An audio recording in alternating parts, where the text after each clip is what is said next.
Vocês estão prontos para a palavra? Eu quero continuar a mensagem que nós já começamos há alguns domingos. E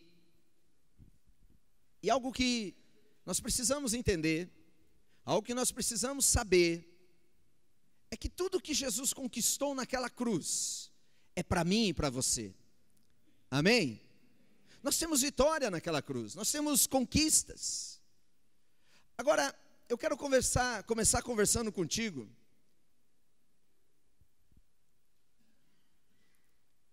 fazendo uma pergunta.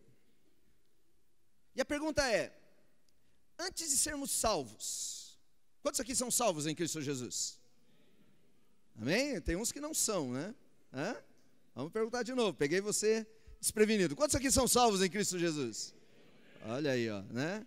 Se você não é ainda, você recebe a tua salvação hoje. É pela graça do Senhor. Antes de sermos salvos, nós estávamos escravizados no pecado, certo ou não? Sim ou não? Mas agora, depois de salvos, nós continuamos dominados por esse pecado? Sim ou não? Não? Sim? Não? Não? Estamos meio na dúvida? Quem é o melhor jogador do mundo, Pelé ou Maradona? Esse vocês sabem, né?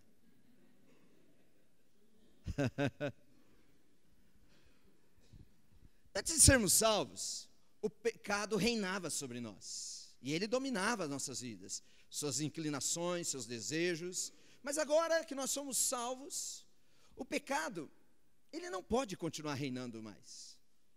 Porque mudou o ambiente, mudou a nossa história.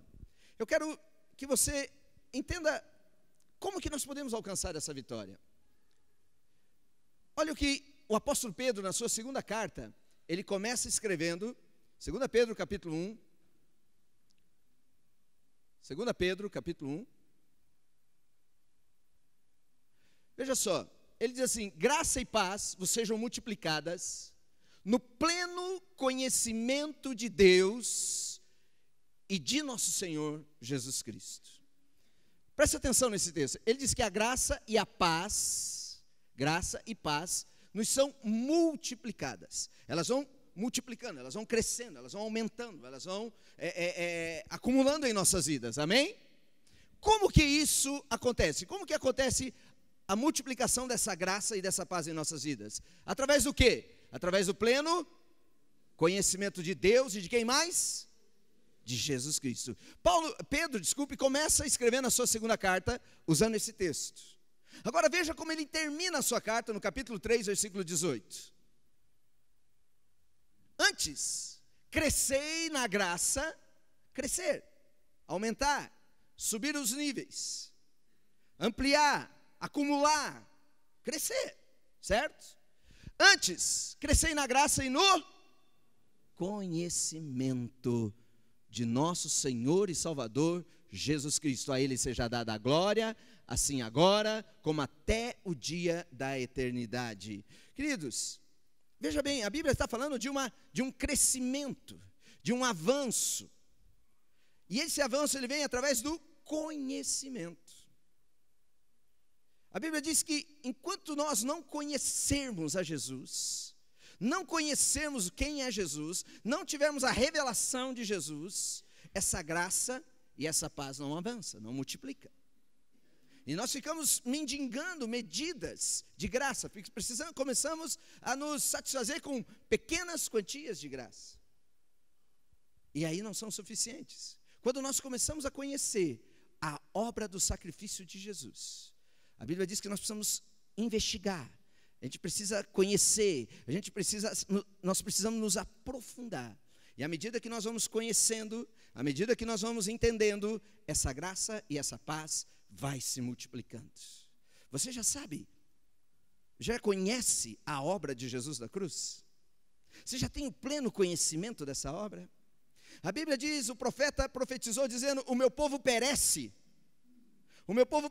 porque lhe falta o conhecimento. A causa de o pecado dominar as nossas vidas, a causa do mal prevalecer sobre as nossas vidas, está ligado à falta de conhecimento que temos. Deixa eu te falar algo para avançarmos, veja bem, o que Jesus conquistou na cruz, não livrou você somente do juízo do pecado, da condenação do pecado, mas somente livrou da força do pecado. Amém? Você crê nisso ou não? Nós precisamos entender, porque, queridos, o pecado, nós precisamos aprender e entender o que esse pecado tem provocado na sociedade, nos dias atuais. A causa da desgraça do homem, a causa da falência do homem, a causa das maldições, está extremamente ligada ao pecado. Ações pecaminosas, decisões pecaminosas, passos pecaminosos, e tem nos destruído, tem acabado conosco. Por quê? Porque o pecado, ele é extremamente oposto a Deus, e nós precisamos vencê-lo. Amém? Quantos aqui querem vencer? Quantos aqui querem ter uma vida vitoriosa? Queridos, é tremendo a vida que Jesus tem para nós, é tremendo que Ele opera em nós. Agora, o crescimento e a vitória está ligada a uma maturidade, a vitória está ligada a um avanço, a vitória está ligada a um conhecimento da obra do Senhor Jesus Cristo. Preste atenção nesse texto, em Gálatas capítulo 3, eu acho que eu não passei esse texto aí, solta ele para mim por gentileza, esse texto ele veio agora no final da tarde, eu quero compartilhar com você. Gálatas capítulo 3, no versículo 23, veja que interessante, quando nós começamos a conhecer mais da obra de Jesus, o que opera em nós. Vamos ler Gálatas capítulo 3, versículo 23, e vamos até o 27.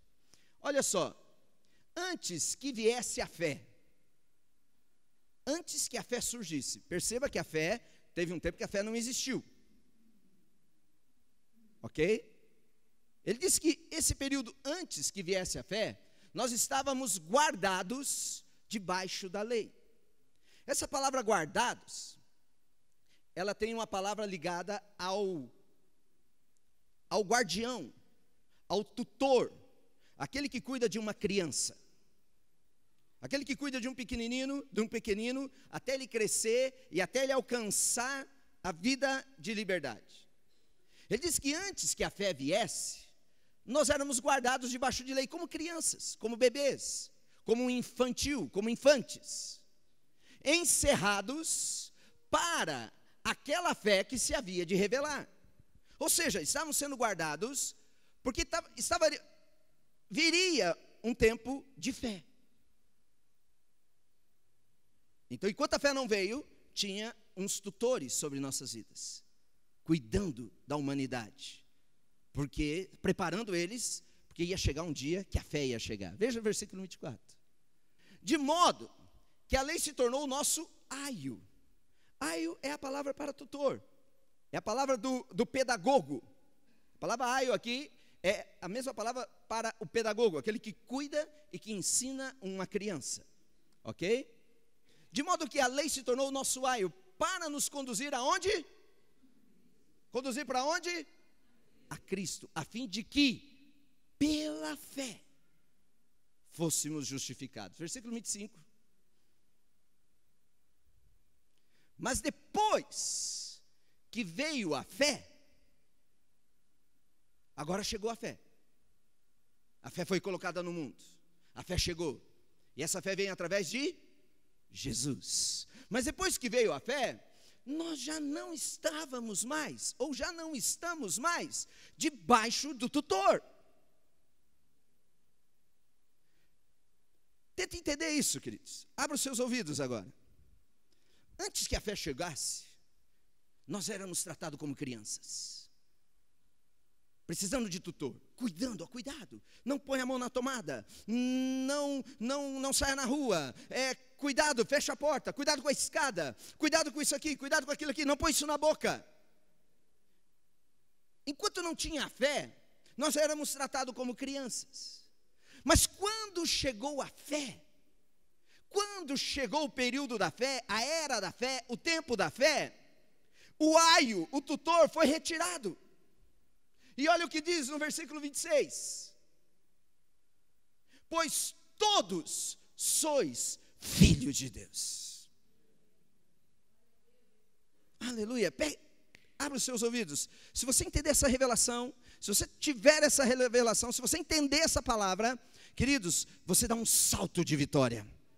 Tua vida você passa a entrar num trampolim que te joga num lugar mais alto.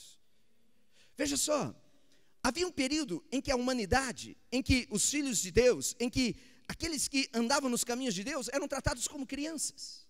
Eles eram infantil. O povo que andou no deserto, o povo que andou no Velho Testamento, o povo que estava na era dos profetas, o povo que andou nos dias de Davi, o povo que andou nos dias de Elias, o povo que andou nos dias de Ezequiel, a Bíblia diz, todos eles estavam sob tutores, estavam sob guardiões, estavam sob pedagogos, porque eram crianças, eram bebês.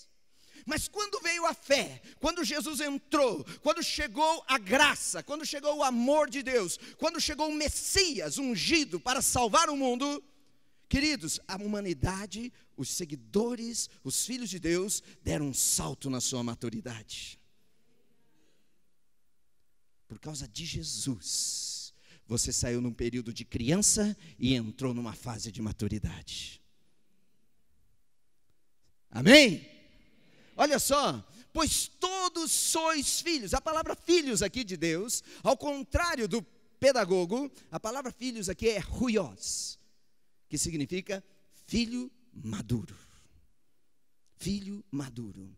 Como que eu faço para andar na maturidade? Qual é o caminho para alcançar uma estatura de varão maduro, uma estatura de homem e de mulher maduro na caminhada com Deus? O caminho é a fé no Senhor Jesus Cristo. Se você crê, porque antes não tinha fé, mas agora chegou a fé. E a fé é em quê? A fé é em você, a fé é no teu pensamento, a fé é na força do seu braço, a fé é na força da sua vontade? Sim ou não? A fé é em quem? Jesus. Se você tem fé em Jesus, você entra para um estágio de maturidade, e na maturidade, no crescimento da sua vida, o pecado perde o domínio sobre a sua vida.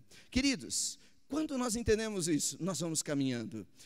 Porque na obra de Cristo, a obra de Cristo é uma obra de substituição. Diga, substituição.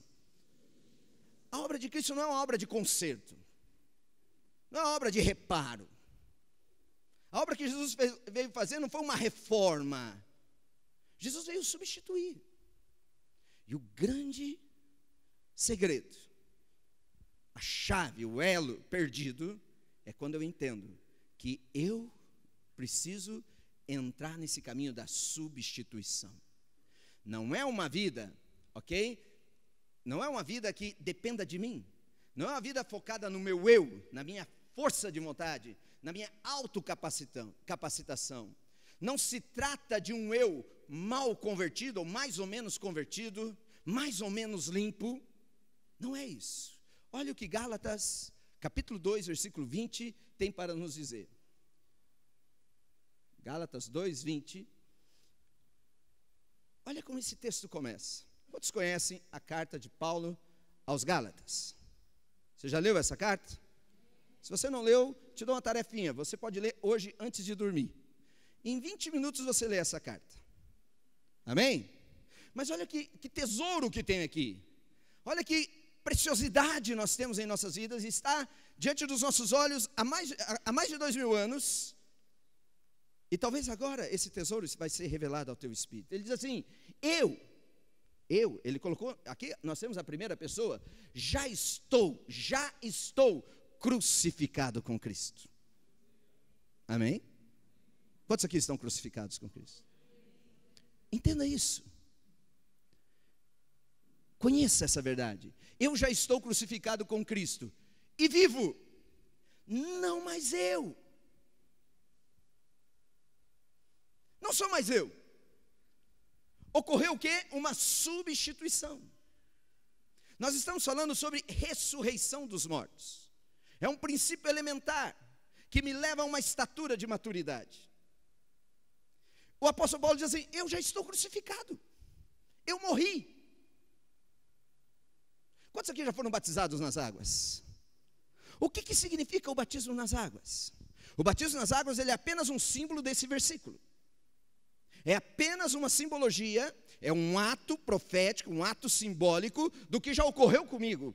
Eu morro, como que acontece isso? Quando você mergulha nas águas, o que acontece? Você está declarando que morreu. E quando o pastor traz você de volta, glória a Deus que ele traz você de volta, né?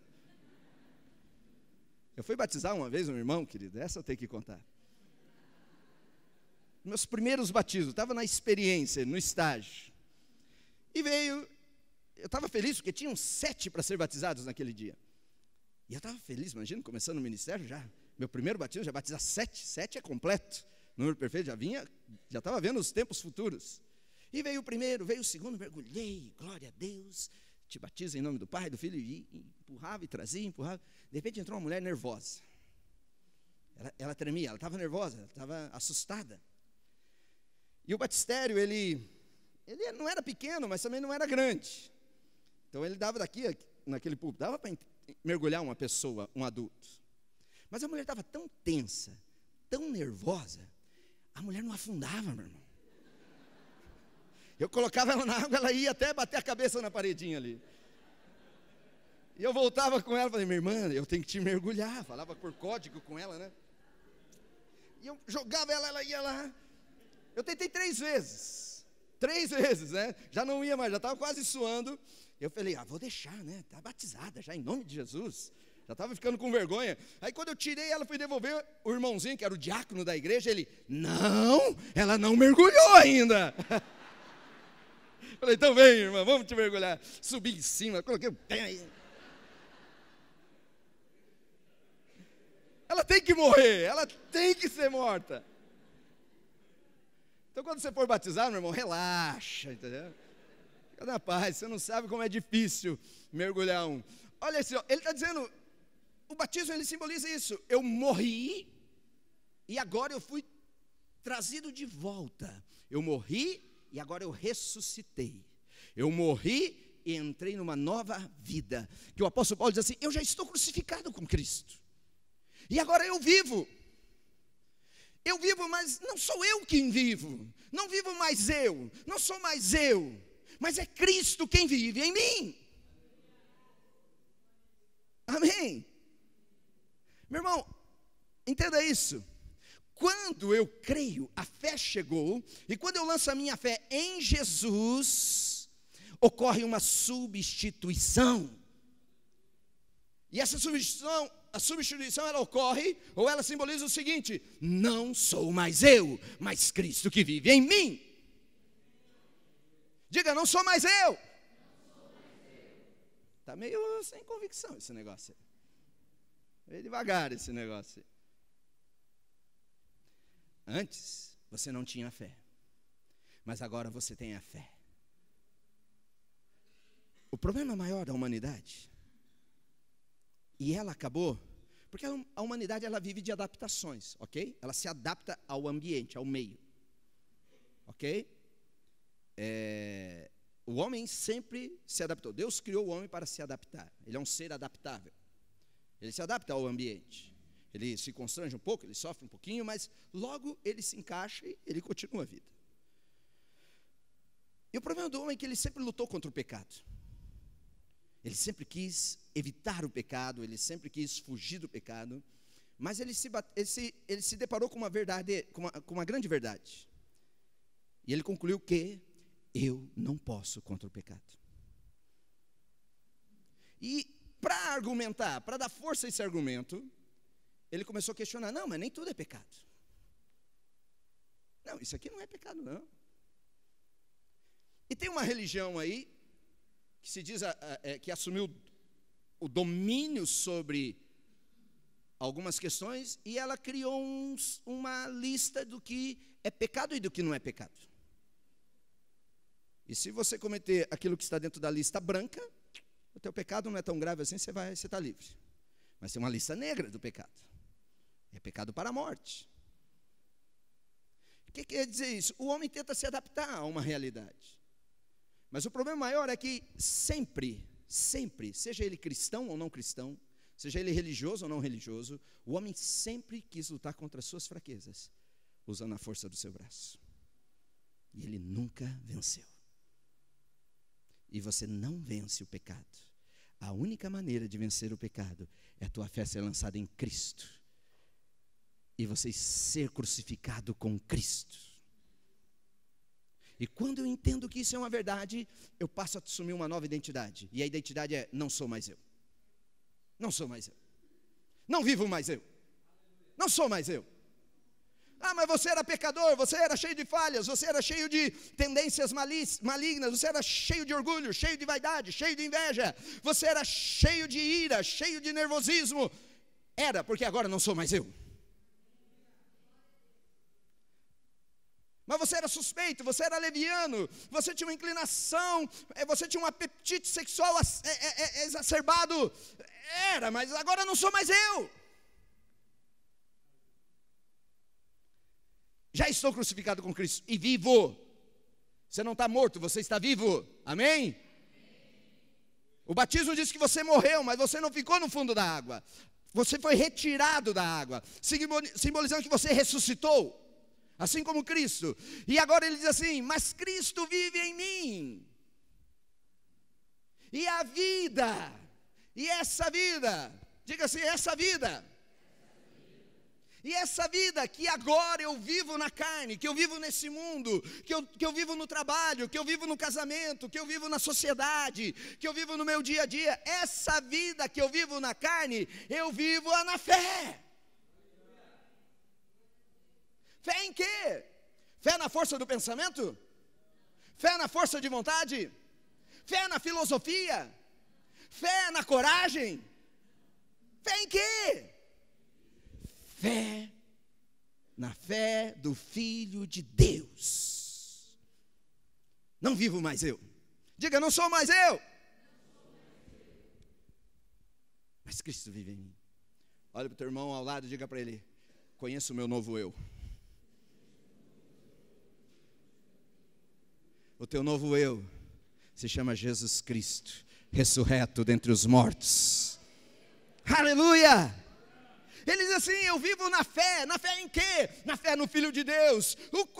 Quem é esse Filho de Deus? Aquele que me discriminou, aquele que me soltou, colocou de lado, aquele que me condenou, aquele que me desamparou, aquele que virou as costas para mim? Não, aquele que me amou e se entregou a si mesmo por mim. Vocês estão aí, igreja? Você está entendendo essa palavra? É interessante como você caminha no meio da igreja e você começa a conhecer o coração da igreja.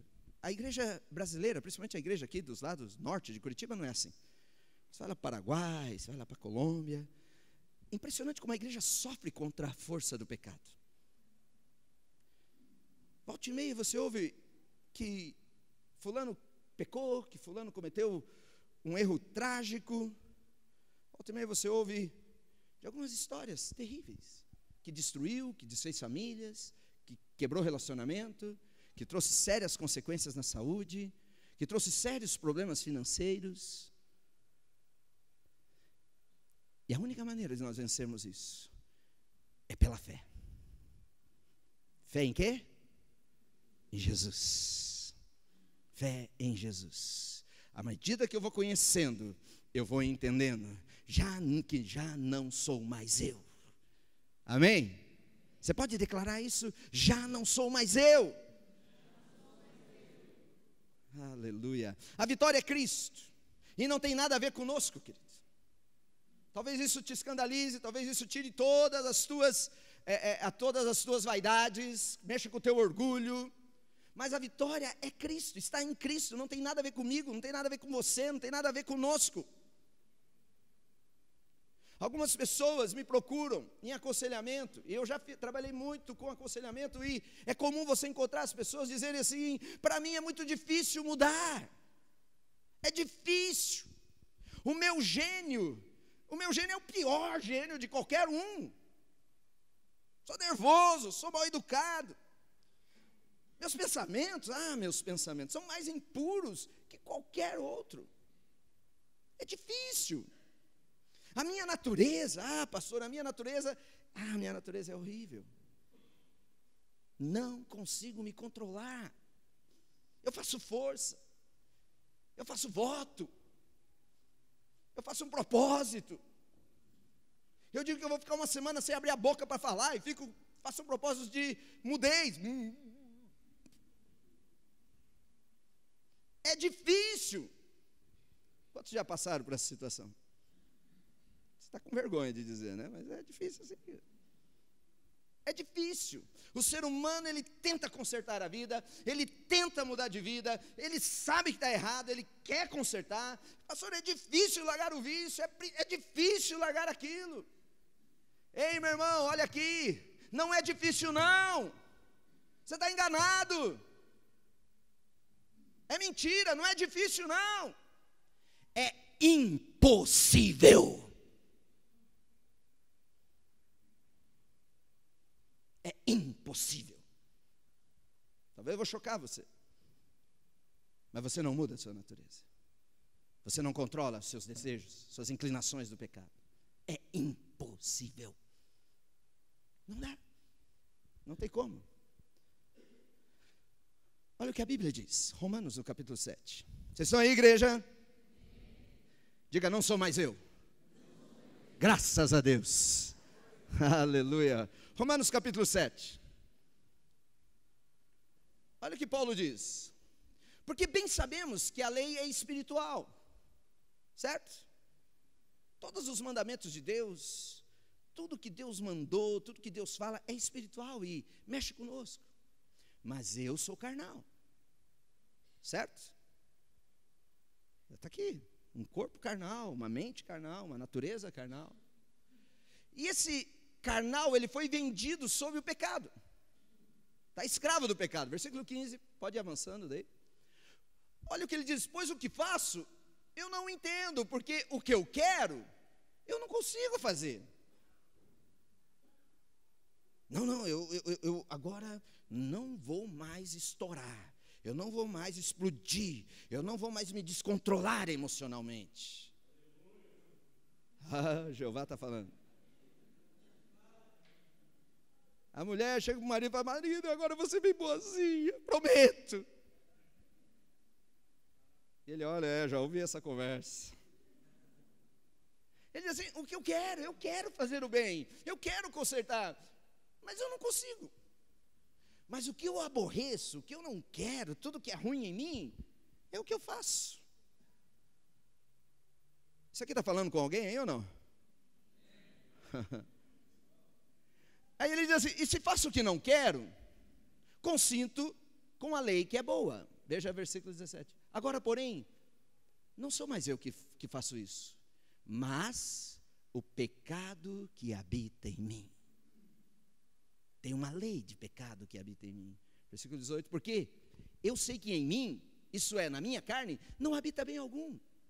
Com efeito, o querer o bem está em mim. Poxa, eu leio a Bíblia, eu sei que está certo, o que é certo e o que é errado. Eu venho na igreja já há anos, eu sei. Eu tenho uma consciência moral, uma consciência ética, eu sei. Mas o querer o bem está em mim. Mas o realizá-lo, não consigo. Versículo 19, pois não faço o bem que quero, mas o mal que não quero, essa é a minha tendência. Não vou mais. Eu não vou mais permitir que o mau hábito de mentir permaneça em mim. Eu não vou mentir. E você faz uma força, e você faz um voto. Não serei mais mentiroso, não vou mentir, não vou mentir. Até a próxima pescaria, né? Até a próxima pressão. Perceba isso. Agora, continua o texto. Ora, se eu faço o que não quero, já não faço eu, mas o pecado que habita em mim, pode continuar, acho então essa lei em mim. Tem uma lei. O que é a lei? A lei, ela vem, nós conversamos sobre isso semana passada. Lei é um fenômeno que acontece sempre da mesma maneira. É uma lei. Paulo diz assim, tem uma lei em mim. Lei é um fenômeno constante. Algumas pessoas, quando passam por tentações, certo? E a ainda que elas tentem se controlar, quando vem a pressão, o resultado se repete. Tem pessoas que trabalham e dizem, eu vou mudar. Mas quando vem uma tentação, quando vem uma opressão, quando vem um ataque, quando a situação se depara diante dele, ele não consegue. Porque há uma lei em mim. Então, essa lei em mim, que mesmo querendo eu fazer o bem, o mal está comigo. Meu Deus. Não é que é difícil, querido. É impossível. Vocês estão aí? Vocês estão me olhando assim, mais ou menos? Não sou eu que estou dizendo, é a Bíblia, hein? Porque segundo o homem interior, tenho prazer na lei de Deus. Pode avançar. Mas vejo nos meus membros outra lei. Que lei é essa? A lei do pecado. Que me inclina para a morte, guerreando contra a lei do meu entendimento. Volta lá. Não terminei. Versículo 23. Outra lei guerreando contra a lei do meu entendimento e me levando cativo à lei do pecado que está nos meus membros. Mas veja o versículo 24. Miserável homem que eu sou. Você percebe que o que está diante dos nossos olhos é uma situação que nos leva a uma rendição? Queridos, se eu e você entendermos esse texto, entendermos essa verdade, você nunca mais vai ser humilhado. Você nunca mais vai passar por situações constrangedoras. Você nunca mais vai ser exposto ao poder do pecado. Ele diz assim, miserável homem que sou, o que vai acontecer comigo? E agora? O que será de mim? Quem pode me livrar? Quem me livrará do corpo dessa morte? Quem? Perceba que não é o quê. O que vai mudar na minha vida? O que eu posso fazer? O que eu tenho que alcançar? O que eu tenho que adquirir? O que eu tenho que fazer? O que eu tenho? Quais são as regras? Perceba que não é o que, mas é quem.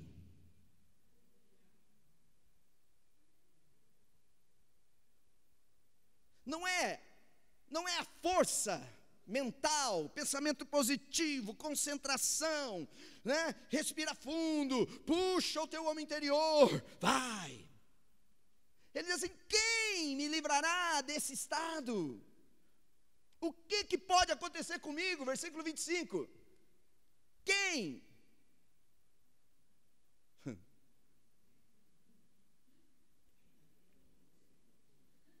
Quem? Ele diz, graças a Deus. Quem é? Quem é? Quem é? Quem é? Quem é? Quem é? Esse nome tem todo o poder. Esse nome é poderoso. Esse nome muda a tua vida. Esse nome transforma a tua vida, transforma o teu caráter, transforma a tua natureza. Quem? Jesus, Jesus, Jesus. A Bíblia diz que aquele que invocar o nome do Senhor será salvo. Diga Jesus. Diga mais alto, Jesus. Jesus. Aleluia. Amém? Não é o que, é quem.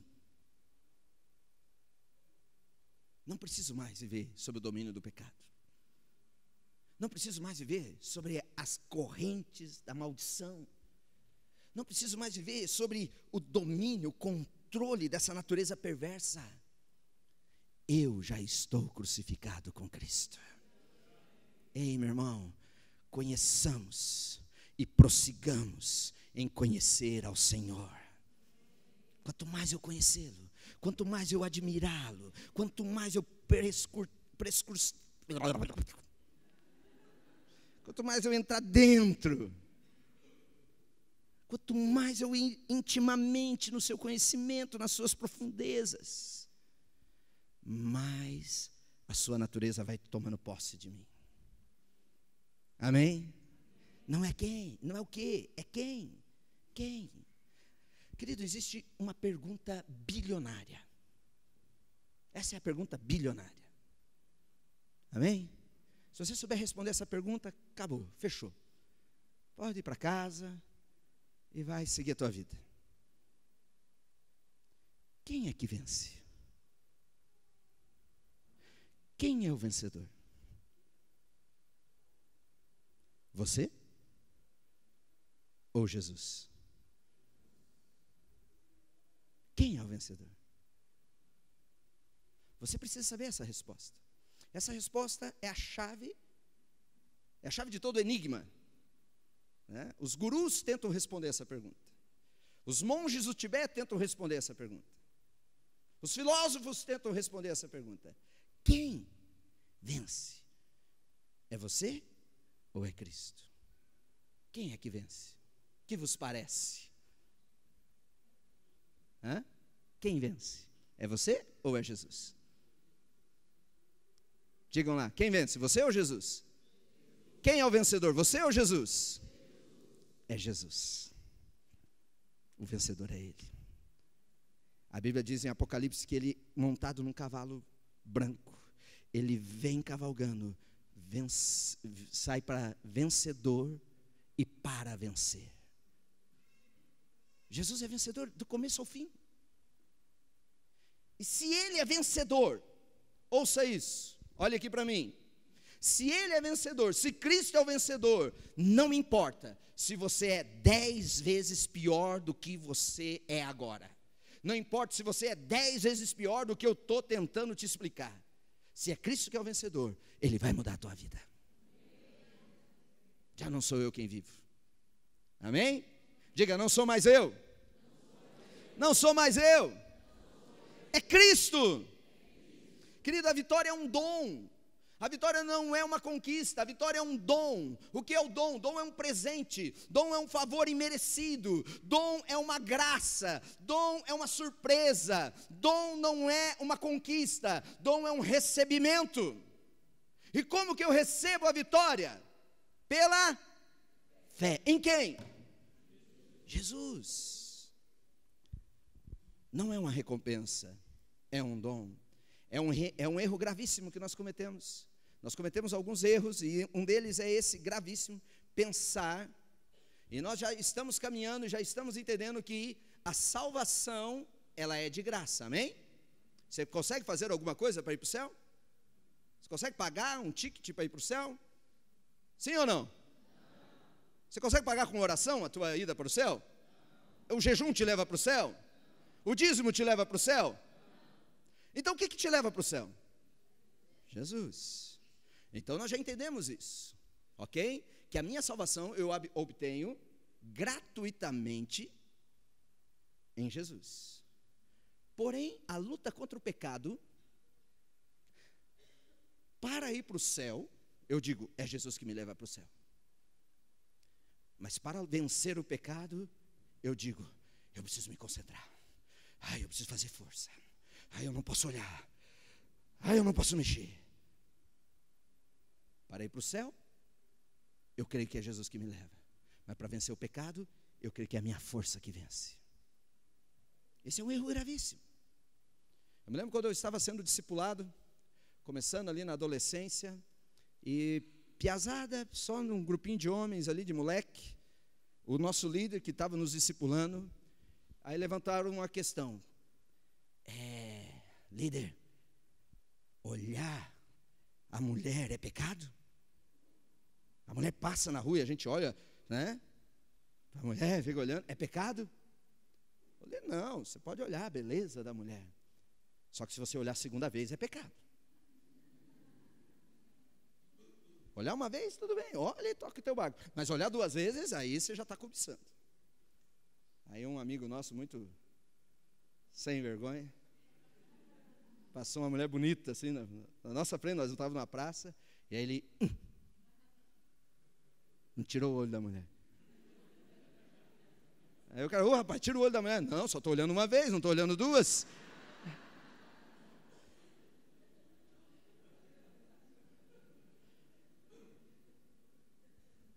Vocês estão aí, igreja? É um erro gravíssimo, é um erro fatal, é um erro terrível nosso. Acharmos que na luta contra o pecado, nós temos que dar o sangue. E muitos líderes jogam esse peso nas ovelhas. Ó, você tem que mudar, hein, cara? Te dou um prazo de 6 meses para você mudar. E se não mudar, ó, está fora. Quantos maridos chegaram na mulher e você tem que mudar? A mulher chegou no marido, se você não mudar. E todos querem nos mudar, já percebeu isso? E o ser humano vive numa linha de um querer mudar o outro, e um tenta transformar o outro, e todo mundo quer se mudar, e todo mundo quer se autotransformar.